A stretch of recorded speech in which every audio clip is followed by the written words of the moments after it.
बिस्मिल्लाहिर्रहमानिर्रहीम। अस्सलाम वालेकुम। मोहतरम नाजरीन, आज की वीडियो में बात करेंगे कि सऊदी अरब के शहजादों के पास कितना पैसा है और वो पानी की तरह बहाते भी हैं, तो फिर भी उनका पैसा बढ़ता ही क्यों चला जाता है।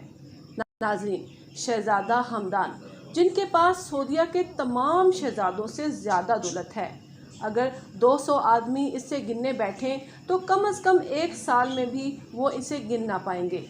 इस शहजादे का पूरा नाम शेख हमदान बिन मोहम्मद बिन राशिद अल मखदूम है, लेकिन पूरी दुनिया में ये फ़ज़ा के नाम से जाने जाते हैं। इनके पास $70 मिलियन की खूबसूरत याट है, जिसे समार्डा भी कहा जाता है। इस याट में वो सहूलतें हैं जो किसी 7 स्टार होटल में भी ना हो।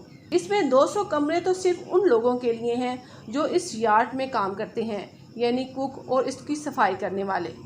आप खुद ही अंदाज़ा लगा लें कि वीआईपी लोगों के लिए इसमें क्या होगा।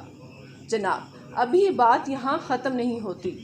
उनके पास एक और याट है जो $40 मिलियन की है, जिसे दुबई याट कहते हैं। वो भी इन्हीं शहजादे के ज़ेर साया है। इसमें 48 वीआईपी मेहमान ऐशो आराम से ज़िंदगी गुजार सकते हैं।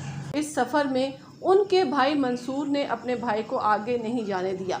उसने भी $10 मिलियन की यार्ड खरीद डाली, जो कोड 8 के नाम से जानी जाती है। अब आते हैं पानी से खुश्की की तरफ। नींद पर भी शेख हमदान ने अपनी ऐशो इशरत पर कोई कंप्रोमाइज़ नहीं किया। 2.5 करोड़ की मर्सिडीज से लेकर फरारी तक कोई ऐसी गाड़ी नहीं है जो शेख हमदान ने ना छोड़ी हो।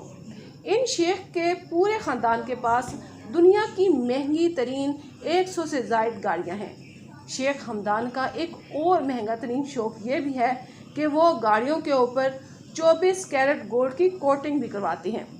आजकल देख लें कि 1 तोला सोने की कीमत क्या है, तो आप खुद ही अंदाज़ा लगा लें कि कितना खर्चा आता होगा। सिर्फ ये नहीं, एक दफ़ा तो शेख हमदान को एक ऊँटनी पसंद आ गई, जो उन्होंने $40 मिलियन की खरीद डाली। लेकिन मोहतरम नाजरीन, उनकी ज़िंदगी के पॉजिटिव पहलू को देखें तो शेख हमदान गरीबों की मदद और ट्रस्ट में भी हिस्सा डालते रहते हैं। अल्लाह ताला उनके दिल में फ़लस्तीन के मज़लूम लोगों के लिए भी हमदर्दी डाल दे और इन पैसों का इस्तेमाल उनकी बका और मदद के लिए करें। तो नाज़रीन, ये थी आज की मालूमाती वीडियो। अगर आपको अच्छी लगी हो तो लाइक शेयर ज़रूर कीजिएगा, और आपसे गुजारिश है कि चैनल को भी ज़रूर सब्सक्राइब कर दिया करें। ढेर सारी दुआओं के साथ। अल्लाह हाफ़िज़।